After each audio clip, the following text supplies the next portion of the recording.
Dames en heren, mesdames et messieurs, dear Yevheniia. Toen de voorzitter van uw parlement, de heer Ruslan Stefanchuk, hier vorige week op bezoek was, dan had ik eigenlijk van begin op het einde kippenvel. En dagen later heb ik nog steeds een krop in de keel. Omdat hij verteld heeft over de wreedheden in Oekraïne, over de uitputtingsslag en over de impact van de oorlog die al 4 maanden duurt. Hij vertelde ook over de dood en over de vernieling, over de armoede en de honger, over de vlucht van miljoenen mensen, van kinderen, van jongeren, mannen en vrouwen uit hun huizen. Maar eigenlijk was het voor mij geen verhaal van moedeloosheid. Het was geen verhaal van tristesse. Integendeel. Want wat de mensen in Oekraïne ons elke dag tonen, waar ze zich uur voor inzetten, waar ze hun leven voor riskeren, wel, dat is een rotsvast geloof in de toekomst. Een toekomst die beter is dan de status quo en beter is dan het alternatief dat hen met zoveel geweld wordt opgedrongen. En hun politieke vertegenwoordigers, waaronder ik heel blij ben dat Yevheniia vandaag hier is, die reizen de wereld rond. En die reizen de wereld rond voor die toekomst. Ze doen het voor vrede en ze doen dat voor veiligheid, maar ze doen het ook voor vrijheid, voor democratie, voor internationale samenwerking en voor een internationale vriendschap tussen volkeren. Idealen waar dat wij collega's gelukkig toch al decennia lang aan gewend zijn. En waarvan we soms wel vergeten hoe fragiel ze zijn. Maar wie zou twijfelen of dat die waarden vandaag nog steeds dezelfde kracht hebben? Of wie zou twijfelen dat de kracht van een parlementaire democratie misschien verminderd is? En wel, die mensen moeten vandaag enkel kijken naar de oostgrens van onze Unie. Het Oekraïense parlement heeft geen dag, geen uur, geen minuut het werk neergelegd. Zelfs toen eigenlijk de Russische bommen voor hun deur ontploften, bleven zij aan de slag. En de metrostations die werden vrijgemaakt en die werden omgebouwd om daar ook te kunnen vergaderen mocht het nodig zijn. En het toont aan dat een democratie maar zo sterk is als de mensen die erin zetelen aan de mensen die haar verdedigen. En laat het dus, collega's, ook een inspiratie zijn voor ons allen. Cette force d'inspiration, on la retrouve aussi chez Yevheniia Kravchuk. Son message est un message de colère et de ténacité. Elle montre au monde toute l'horreur que son pays doit subir. Elle cherche courageusement des moyens de sortir l'Ukraine du chaos. En tant que parlementaire, elle s'investit depuis des années au service de son pays. Entre autres, un plan national d'éducation aux médias. Ce thème, nous y avons déjà travaillé au sein de notre Assemblée. Tant nous avons constaté à quel point la désinformation et un flot incontrôlé d'informations trompeuses pouvaient être dangereux pour la démocratie. Et aujourd'hui, nous voyons qu'elles peuvent même engendrer la guerre et des crimes de guerre. Yevheniia va vous parler de ce que beaucoup de gens qui vivent dans les régimes non démocratiques ignorent, car sous ces régimes, le mensonge est institutionnalisé. Mais la vérité ne meurt jamais. Grâce aux libertés garanties par les démocraties solides, elle dépose aujourd'hui d'une plateforme. Yevheniia, I want to thank you and commend you for your strength. Your voice deserves to be heard. I hope you and your loved ones and your husband and your little daughter from 8 years stay safe, and I hope the horror will end sooner than later. Chers collègues, dames en heren, I give you Yevheniia Kravchuk. Thank you.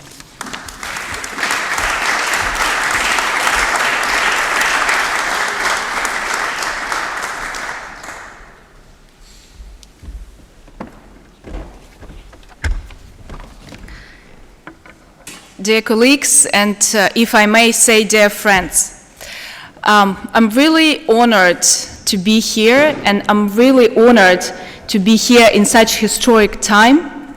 I was in Brussels when European Council announced that Ukraine is getting the candidacy to European Union, and that's probably the story I will tell to my 8-year-old daughter, that I was, contributing as well to this historic decision. First of all, I would like to express my gratitude to have the opportunity to address you, each of you. You are representing Belgian people, and I'm representing Ukrainian people, and I want to thank you for supporting European integration and granting the candidacy official. It shows that in November of 2013, when the revolution of dignity started, because our old president, old government decided to steal European future from people, people went out to the streets to protest, and they were carrying not only Ukrainian flags, they were carrying flags of European Union. And that means that we made a good choice back then of choosing what flag to carry. We have a long road ahead and to do the reforms inside of the country, but we will definitely do it because 91% of Ukrainians are supporting European integration and they want to join EU, and this is the biggest, the highest number in 30 years of independence of Ukraine. We were really happy yesterday, but also we were sad because not all of the Ukrainians could greet this decision because they are not alive anymore. We lost thousands of soldiers and thousands of civilians. I can't even tell you the exact number because we can't get a hold to some of the territories that were freshly occupied. Because even only in Mariupol, it probably could be up to 20,000 of killed civilians, but we cannot count that because it's now occupied. And yesterday in our social media, there was a virus photo of killed woman by Russian soldiers. The picture only showed her hand, and near her hand there was keys with keychain, and on the keychain there was a flag of European Union. This is how dying for European values literally look like, and that's the price we pay because we want to make a free choice, not to be a part of Russian Empire, but to be a part of European Union and to be together with democratic countries. But I'll get closer to the topic that you'll be discussing later on and adopting the resolutions. And I'm asking you to open your hearts and share the pain of Ukrainians whose fate and life were crippled by the war. Yesterday, we had the first court hearing about rape as war crime, and it started in Kiev in Ukraine. It's closed, not to hurt victims' feelings, but this woman, let's say she's called Natalia, but that's not her real name, it was changed. She told her story to journalists, foreign journalists before. And this horrible story happened in Kiev region in March 19th. That evening, Natalia, that's the pseudonym, said her husband went out to check the front yard after hearing the noise. A few moments later, she said she heard a gunshot. I cried out, "Where's my husband?" Then I looked outside and I saw him on the ground by the gate. She told the Times, the British newspaper. This younger guy there were two guys, and younger guy pulled gun to my head and said, I shot your husband because he's Nazi. Then she said the two soldiers that were there proceeded and repeatedly raped her, while her 4-year-old son was weeping in a nearby room. Natalia said she recognized one of the two men on social media, so prosecutors could declare the suspicion to this war criminal, at least one of them, another yet to be determined. Since February 24th, investigators of the National Police and Attorney General have registered almost 20,000 war crimes committed by Russian soldiers and their accomplices. These are mass, brutal killings of civilians, shootings in humanitarian corridors, destruction of civilian infrastructure and cultural heritage. And I wanted to show you part of this war crime. This is striking element from Iskander missile. It's made of metal, it's very heavy, and when the missile hits the ground, it works like a shrapnel. So it can cover up to the square, of 2 football fields. If this part of metal hits the body, the person could be killed. And this part was collected by my husband. He is head of police department in Kyiv region, in Borispol area. Maybe those who flew to Ukraine, you probably flew through Borispol. So he collected it from the ground, gave me back of those and said, you're traveling, you're speaking to people, you're addressing politicians, you're addressing media. Please show how it looks like in the 21st century and what we are experiencing. Coming back to the sexual crimes, just a week into the war, our Minister of Foreign Affairs, Dmytro Kuleba, alleged there had been numerous cases of Ukrainian women being raped by Russian soldiers. But more than 100 days into war, investigators are still struggling to assess the prevalence of sexual violence and how many people have stories like Natalia's. The atrocities unfolding in Ukraine are shocking to watch. After the destruction of cities and the flight of Ukrainian strange refugees, we saw the images of murdered civilians in Bucha, in Irpin, in Borodyanka, and some of you had a chance to visit and see how these small cities, beautiful, look like right now. And we received the first reports of Russian soldiers raping women in the international press and anywhere in Ukrainian press. And the actual scale of these atrocities is still unclear. Because right now we have the cases that are put by police, by prosecutor general, it's up to 40 cases. But this is just a small number. And most of them were recorded in Kyiv region, in Zaporizhia, in Kharkiv, in Chernihiv regions. But this is just a tip of an iceberg, because it's always underreported. Women are afraid to be stigmatized, they are ashamed to talk about, but also because these women and men and kids that were raped, they are still on the territories that are freshly occupied. So they cannot reach justice, they cannot go to the police department and report because these territories are occupied. And also a lot of people, as you know, had to flee, had to leave the country, and there are millions, up to 5 million people that are abroad.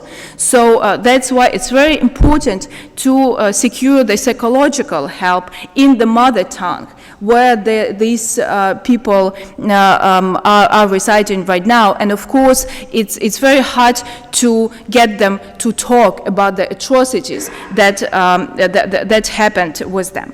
But also, I want to clearly state that the Russian army is using sexual violence to terrorize the population into submission. It's not just cases because, some soldiers decided to do it. It's definitely a weapon of war to terrorize the population, to get out the hope out of them. And in other words, these rape by soldiers, and some of the rapes happened in public spaces, in front of the families, in front of the children. Women were raped in front of men, and then these men were shot, and they were raped in front of children. Children were raped in front of the mothers. And this is the strategy to intimidate and demoralize Ukrainians. In addition, Russians are attacking hospitals, which often makes it impossible for victims of sexual violence to seek for medical help. Rape is one of the multiple harms being inflicted on the people and infrastructure of Ukraine, many of which will have long-term effects. However, the intimate and potentially reproductive consequences of rape often means it has a far-reaching generation impact on the fabric of society and its identity. Survivors of wartime rape have reported long-term physical injuries, as starkly shown by the work of 2018 Nobel Peace Prize winner Denis Mukwege, who treated women's internal injuries in the DRC.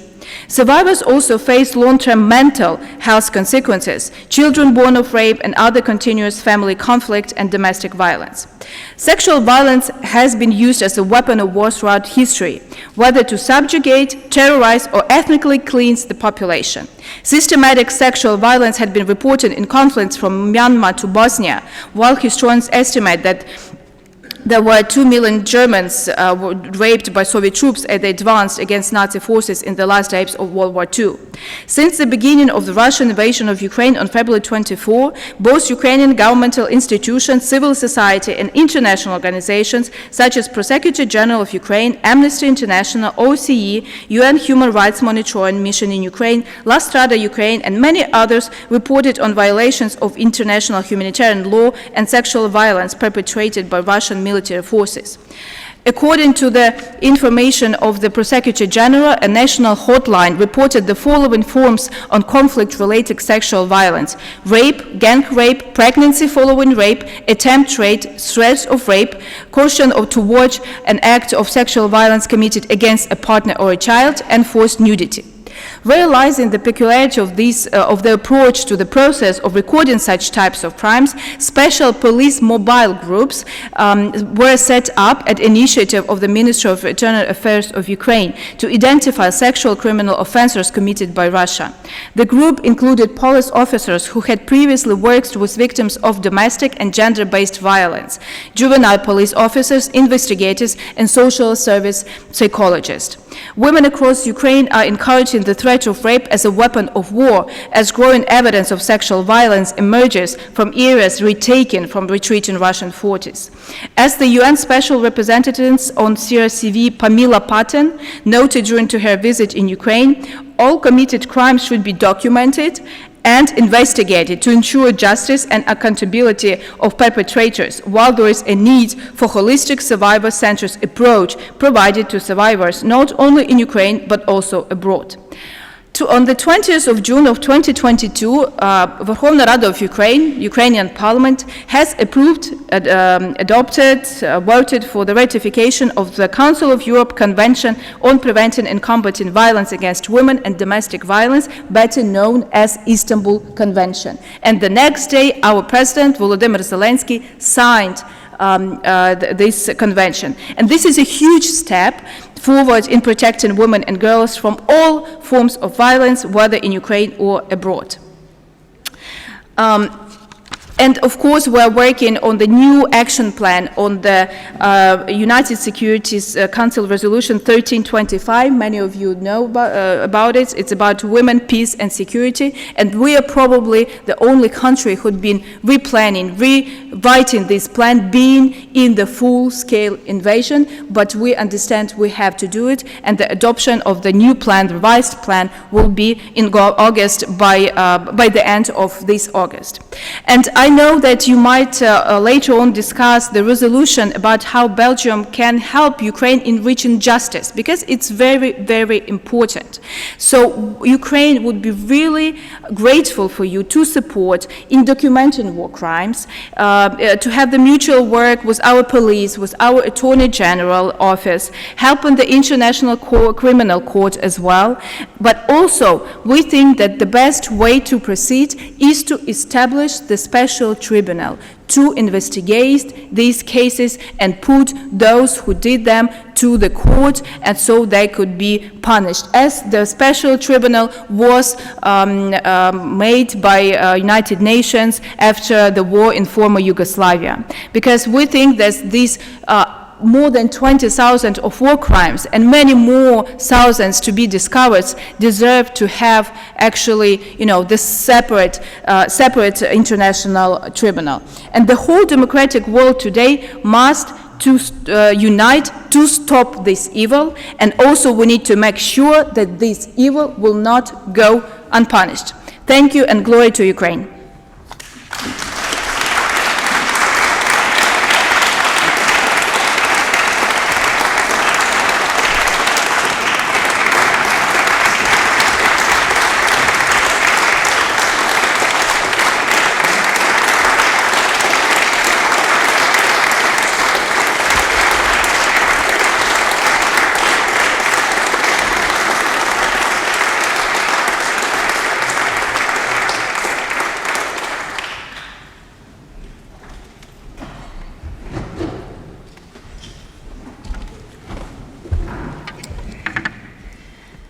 Dear Yevheniia, dear friends, I may say dear friend, and I'm speaking, I think, on behalf of my colleagues on saying that I was very moved and very touched by your story and the story, of course, from Natalia. And I want to thank you very deeply from my heart on sharing that story with us, on coming to our country, and I hope that you feel that Belgium and his people and his politicians are united together with Ukraine, that we are with you, that Belgium stands with you. And you told us a story about shrapnel that your husband as head of police gave to you to tell the story, what is happening and what is going on with the shrapnel. And we made a deal. We made a deal that I will keep the shrapnel with me, but the day that the war will end, that I will throw it away. And I hope with you that I can throw it away very, very quickly. Thank you so much.